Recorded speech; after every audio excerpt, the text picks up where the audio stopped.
My view of America's role in the world has obviously changed because I've lived outside and, in fact, on the other side of the world for so long. Meet Ron Kaufman, a world-famous speaker and a New York Times bestselling author. A former American, he is now a proud Singaporean citizen, having lived in the country for 34 years. Ron shared with me how Singapore has changed his view on America, what makes Vietnam and India potential global hubs of the future, and why an aging population is a big challenge for Singapore. I'm Max, and I want you to like this video straight away. After living for so many years in Asia, in Singapore in particular, how your view of America changed? I think there's more necessity for learning about the rest of the world. 30 years ago, learning about the world meant, ooh, let's go out to the world and see what's out there that's different than America. Now I think it's, let's go out and open up and look inside as well to figure out what is America's role in the world? That the role of America, my view of America's role in the world has obviously changed because I've lived outside and, in fact, on the other side of the world for so long. But can you specify, like, let's imagine you stayed in the US, never moved abroad, so you stayed there. How your personality would be, you think, if you stay there? I think I'd be still a bit more hard driving, a little more, driven by sort of the persistent, very strong American capitalist intention to go, go, go, grow, grow, grow. And, the more the better. And that's just sort of a built-in style of American, not all Americans by any means, but sort of that sort of capitalist ethos. The end justifies the means, or may the best man win. Well, maybe winning is actually that all of us have a better outcome. And do you think that Singapore is kind of different attitude from people? So they kind of, because there is a drive in Singapore and people want to be successful for business and career, it's a big drive. But do you think it's different drive versus the US one? I do. And I think it's because Singapore fundamentally is a very different kind of community. One of the biggest differences is the amount of space. Singapore is one small city constrained by geographic, very small limitations. And there's a diverse population like there is in the United States and in many other places around the world. But because of the very small size of the country, the necessity to get along with each other, everybody's aware of it all the time. And the consequences of any part of society falling through and not being well cared for is much more present than it might be if the land was much, much larger and the problem could be over there. There isn't really any over there, over here. It's all present for all of us. What do you feel when you're visiting the US now? I actually feel a bit more like an anthropologist. Like I'm observing some unique culture that's in the process of evolving. Remember, I left when I was 34, so that was quite a long time ago. And the country has gone through so many changes since then and is right now in a time where, my God, I can't do other than to observe with a certain sense of remarkable curiosity to try to understand not so much how has it come to be that way, but now what's happening. And how can this continue to evolve and improve? These changes, you see them like they frustrate you, or you see they're positive or negative, or it doesn't matter for you anymore because you're not Well, of course it matters. I'm a human being alive on the same planet with everybody else, so of course it matters. And there is always going to be a sense of, even though somebody can change their nationality, you can't take their origins out of the body that that we are. We grew up in the language we grew up in, the customs we grew up in, the sense of pride and patriotism that I was raised in. So there's a sense of deep concern. Very deep concern for the well-being of people in the country, but also the well-being of the world, given that that particular country is so strong and so powerful in the world. What actually Americans think about Singapore? What do you know about Singapore? Not much.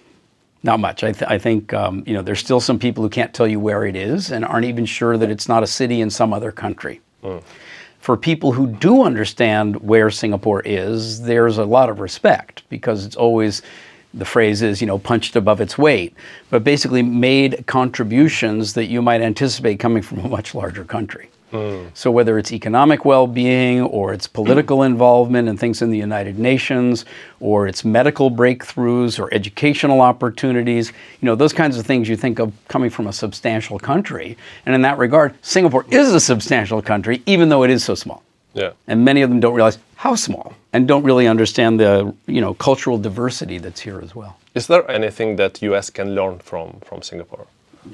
Respect for one another tremendously, the necessity to compromise, to be able to actually get along well with each other and produce the kind of social climate that is better for everyone. How do you think Singapore will look like in 30 years? Will it be kind of similar to what we know and see now, or it will be drastically different, you think?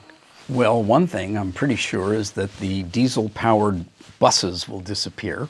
We'll have electric buses. That would be nice. Yeah, I'll wait for it. I walk a lot, and just the noise and the sound and the exhaust that comes from those. There's part of me that says, like, how can Singapore, of all places, still have that? Right? And yet, there was a moment I was talking to the CEO of one of the national hospitals, and he was telling me that the construction is going on now for an entirely new rebuild of the hospital. And they're going way down, 6, 7, 8 levels. I mean, why so deep? Because, down there is the MRT station and the bus terminal. So people from all over the country will be able to come in, go up to the hospital, have their care, go back down and go out without having to go outside, just to be convenient and fast. And the moment he said, and bus terminal, I realized there's no way diesel buses are going down 6, 7, 8 levels to the terminal. So electricity is coming. Yeah. That'll be one change. And probably bigger. Because with this Long Island and other probably reclaimed land, would be nice to have Singapore a bit bigger. I don't know. And Sentosa, bigger will be by some reclaimed land. Yeah. Bigger will be by going higher, right? But bigger will also be by going lower. So you'll see more office space, commercial space created underground. Yeah. Where it's also easier to control temperature. You can bring sunlight down there by getting the catchment up here and then bringing it down and spreading it back out again. Yeah. There's a lot of innovation that will go on in that space. Yeah, true. If, let's say, you cannot live in Singapore, let's imagine this stupid situation. Where in the US would you live? That's a great question. Where would I live? Well, the Northwest continues to be an attractive ecosystem. Like Seattle? And Seattle and the larger area, because you have such abundant nature. And there will be enough water as you go forward into the future. It's got the 4 seasons. Every part of the world, I think, will have its various issues. So, for example, the forest fires that have been occurring, that's still going to affect the Northwest in a very strong way. Yeah. You have the fundamental geological instability of the San Andreas Fault that runs down the western coast of the United States. It's a bit far thinking, but you never really know. I've never lived in the middle of America, but I would certainly, before deciding where to move, want to go and adventure around America a lot more. Maybe get in a mobile home and go off on a trip around the country and not just see geologically, ecologically, but also politically and in terms of the way the community gets along with each other. There's a big trend actually in the US, if you see YouTube. So like these communities of people who kind of escape the cities. They kind of form their own communities, like somewhere in the middle of nowhere in the center of the US. And they make nowhere somewhere. And what makes it somewhere is their commitment to each other as a community. Right? See, Singapore had that built in. So when I arrived here, I went, this is quite remarkable. It's a different way of living and growing up and becoming a member of the community. And I think that's certainly changed me. So now the idea of going to move someplace where that wasn't the ethos, or you could say it's the ethos everywhere, or I could go contribute to making that the ethos somewhere. And certainly being the kind of guy I am, that's something I would do. But the question is, where? What other big hubs kind of popping up in the world that you see will be growing like in the next 10, 20 years? Like Singapore, I don't know, maybe Dubai, or maybe, I don't know, Warsaw in Poland. Something like, some big like. Well, certainly not just Dubai, but the UAE has taken, because also Abu Dhabi has changed considerably, have decided to open up in a way and welcome global talent. And anywhere a city makes that choice and has the ability to align its policies, whether it's immigration or work or taxation or freedom of movement or media, etc. You're going to have global nomads, you're going to have young families, you're going to have talented professionals wanting to locate themselves somewhere where that activity will be able to thrive, and they'll meet other people of like mind and like heart. And the beauty of Singapore is that it's attracted people like that for a long time. And it's become quite stable. Dubai is much more, frothy at the moment because it's much more recent. Do you think UAE is doing this job? That's what Singapore did like 20 years ago or something. Like it's Some of it. It's kind of Yeah, but they're doing it in their own way. in their own way. Yeah, remember they also have a neighborhood in which they're, in a sense, representative of what goes on in the neighborhood. So you're in that particular part of the world. In the same way with Singapore, Indonesia, Malaysia, Thailand, Vietnam, ASEAN, as that came up, but also the relationships with India and with China and with Taiwan and with Australia and with New Zealand. And so that's been Singapore's play, if you will, for quite some time and will continue to be as a hub. Any other hubs, big hubs in the world? I wonder about how much more appealing cities within the United Kingdom would be if there hadn't been an exit with Brexit. There was the exit with Brexit. So now we've got what other cities are attractive. Amsterdam. I have a number of friends who've made the choice to move to Europe and have ended up settling in Amsterdam. There's some people more on the edge of retirement who've gone to Spain. And part of that is the lifestyle, but also just in general, the way the community cares for members of the community. And Portugal has been appealing. I have some friends from here who've moved there because there's a talented, well-educated population that is diverse in terms of language skills and can therefore serve outside of its own national bounds, whether it's call centers or customer support or people who live there and travel out elsewhere. What about your countries in ASEAN? What are the most, you see the biggest trends? What do you believe in, like in 20 years, who would be the winners here in the region? Vietnam has a great future in front of it because the Vietnamese people are hardworking, intelligent, and like to learn, and there's a lot of capacity there. People who will focus on getting the job done and doing it well. India, of course, has a tremendous potential future. There's generally an issue regarding quality and predictability and promises being kept and the ease or speed of being able to get decisions made, and then when decisions are made, actually having them followed through on. That's a characteristic that culture is working on getting its arms around to participate at the level that global, very high talent expects. China? For a Westerner, and I am, to comment on China would carry with it a certain kind of arrogance unless I started by saying that. Okay? I think that to understand what it is to be Chinese precedes any attempt at predicting what the future might be like. I'll give you an example. Growing up an American, I had a sense of what it meant for there to be an empire, whether it was the British Empire or American as a hegemon, in the Western Hemisphere or asserting itself elsewhere. I had a sense certainly of what was colonialism, whether it was British or Portuguese or Dutch or any other version of that, Spanish. But I didn't understand dynasty. And then it wasn't until I was listening to a podcast about China, interviewing Chinese scholars and historians and philosophers and professors. And at the end, they asked for each person to make one recommendation of one book. And the book was recommended. It's called River of Stars.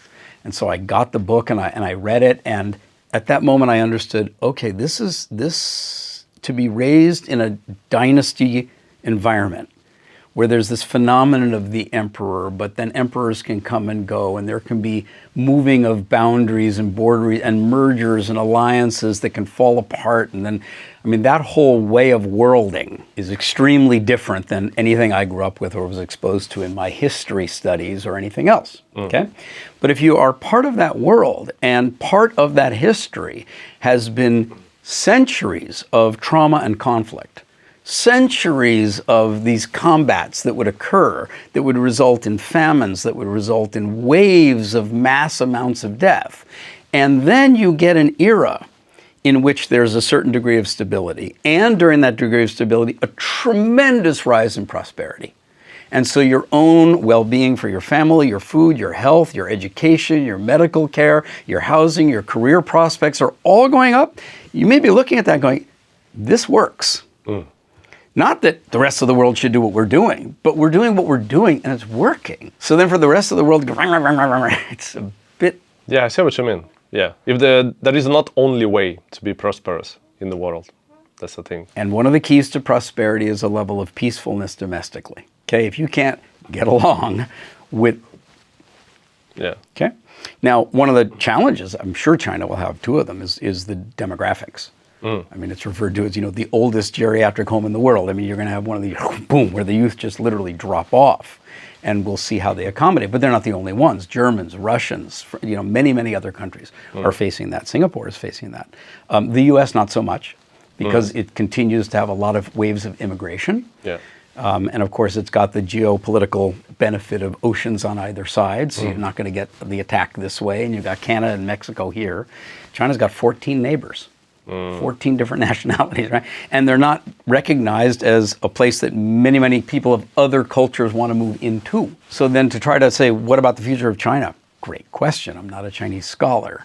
Yeah. But I am somebody curious sitting here and with a sense of respect for the fact that we can't just say, gosh, they're doing things wrong. You mentioned the challenges for Singapore, potentially, yeah, because it's a super developed economy and people are getting older. Yeah. Any other big challenges that you see for Singapore within the next 10, 20 years? Many.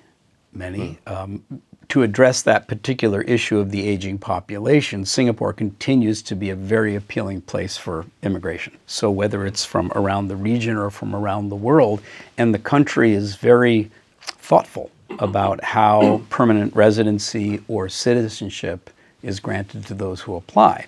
And I know one of the things the country is concerned for is to attract young families, such as your own, right? So you and your wife are young people, you're not from here, you've got 2 young children, you're earning, you're paying taxes, you're consuming, your kids are going to be in strollers and other such things. And all of that is good for the country, and it will continue. So this one, any other challenges that you see for Singapore? Talk about a particular challenge, not like it's not being addressed. I mean, one of the things about Singapore is it does a lot of forward looking, a lot of scenario planning, and figures like what do we need to do? So for example, right here where I'm living now, there's a canal for rainwater runoff, and it's going to be dramatically expanded. And you think, really, does it have to be expanded that much? But they're going to build it for the next 30 or 50 or 60, 100 years. So yes, that much.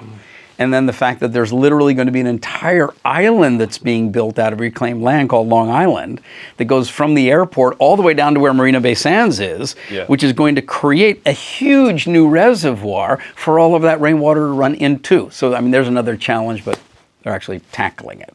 Yeah. Now, one of the things about no matter how much immigration comes in, it's still going to be a small population.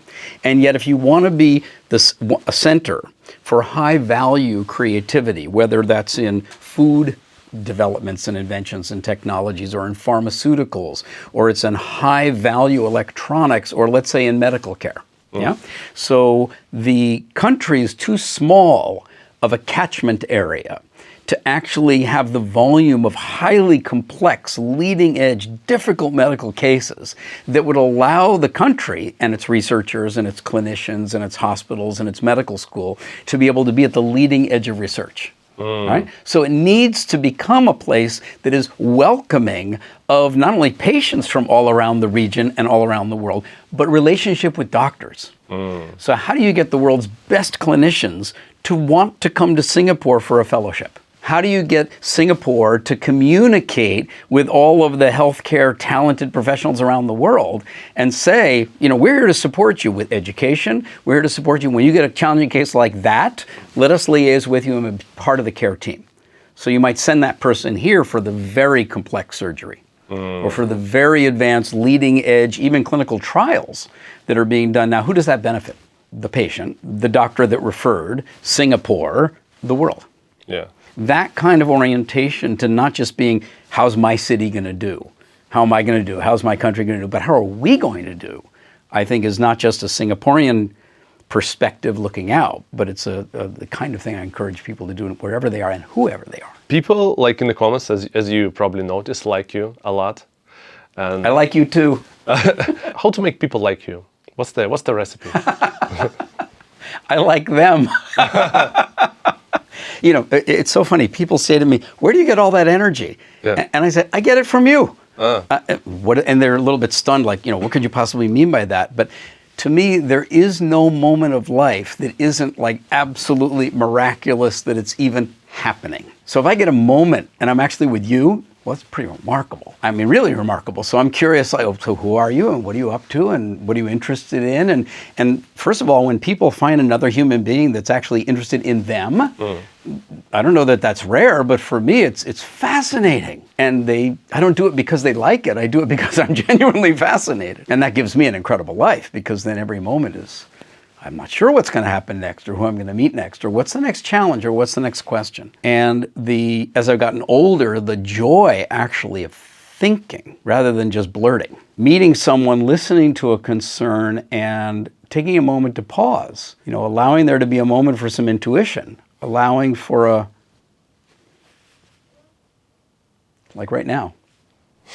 Yeah, let me think about how to approach this moment and this person and their concerns, and what I might say that would be an offer of something helpful and useful for them, or open up a space that neither of us knew that we were going to go into, but that both of us might find curious to go into together.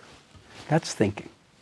You're so enthusiastic and energetic, and new book is coming, yeah? So what else help you to stay at this age, to stay super happy and be motivated in life? You mean because I'm still so young? Yeah, exactly. Yeah. Okay, so I mean, health-wise, my wife is an amazing cook, and she's vegetarian, and so we're well fed with fresh food. That's one. The other, I walk every day, so I put on a weight vest. And I go out into Singapore with my litter pickup stick, which I'm kind of known for in the neighborhood. And I'm this guy who's literally out there cleaning up the garbage on the streets in my neighborhood every single day. And by the way, that's one thing about Singapore that just blows my mind. If you're in this country and you're littering, I don't understand how you can possibly manage to get your head around that. That just doesn't make sense. How can you be in a place that's got this much wealth and abundance and just the good grace of being here, and you're littering? Stop that. Okay. And if you don't stop that, I'm going to be the one who's going to go around and pick it up. My daughter says that Singapore is so rich that they have the old white guys cleaning up the trash. That's a good one. What was the most memorable day of your life? I wanted to ask you, what's the happiest day of your life? But you're happy every day, so... Well, yeah, if I say happiest, all the other ones are less happy. And, memory is a funny thing. You can look back and really adore and appreciate a prior moment that at the time might have seemed like it either just was irrelevant, but for some reason I'm back remembering it and cherishing it again, or that I didn't appreciate all of what I can appreciate about it now. Right. But the one that I'll tell you is that when our daughter was born, when she first came out, there was a little bit of distress, and so they expect these things, and the pediatrician took her and put her over in and they're running a thing in her nose to make sure that she clears out her lungs and gets the oxygen that she needs. And she's crying up a storm, and the pediatrician's standing there so happy because this baby's screaming, it's like good, healthy lungs. And of course, I'm the new dad. I'm going how long will it be before I can hold her? And it wasn't very long. It was, a few minutes, really. And then they said, okay, you can hold her. And so, I pick her up and put her on my chest. And the moment she hit my chest, she stopped crying. And both of us in that moment was like, okay, here we are. Let's get on with this. And there's a lot of love between dads and daughters, can be. And in our case, there's plenty there. But it was sort of like the beginning of a, let's go. For me, it's actually when my first daughter was born. Yeah. I think it's the most memorable. And I would call it the happiest day of my life. You became a dad. Yeah. Yeah. It's so unique, this feeling. It's so new to you. You never experienced that. And that's a good example, because the moment somebody becomes for the first time a parent, the concern for future well-being is completely different than it was before. What's the best advice that you received in your life, if you can recall it? In order to answer it using the words that you asked, the best advice that you've received, the traditional thinking would be received from somebody else. It wasn't that. It's more like received from what we are. Language was here long before Ron Kaufman was born. Right? Human traditions of existence have been around for all of biological history. I just happen to get my short little window of time called a lifetime that I get to play. Okay. And you too, if you're watching this. Right? The wisdom is that a life well lived contributes to the well-being of others. That's the best advice I've heard so far, to calibrate your own life and to think about what kind of actions am I going to engage myself in? What profession do I want to develop? What volunteer time do I want to contribute? What phone call am I going to make? What gift am I going to give? What effort am I going to be? If it's something that others are also going to benefit from, for me, that's great advice. There may be other people who are not me, which is basically everybody else on the planet, for whom it could be very different. You know, it could be much more like a personal orientation to nature, or a sense of immersion in a long historical discourse and making a contribution to it, or spending that time in the laboratory to be the one who helps contribute to creating a breakthrough in evolution that in some way will contribute to the future. A life well lived contributes to the well-being of others. You will have a good luck if you watch the next video right now. The only problem is it will be gone in 5, 4, 3, 2, 1.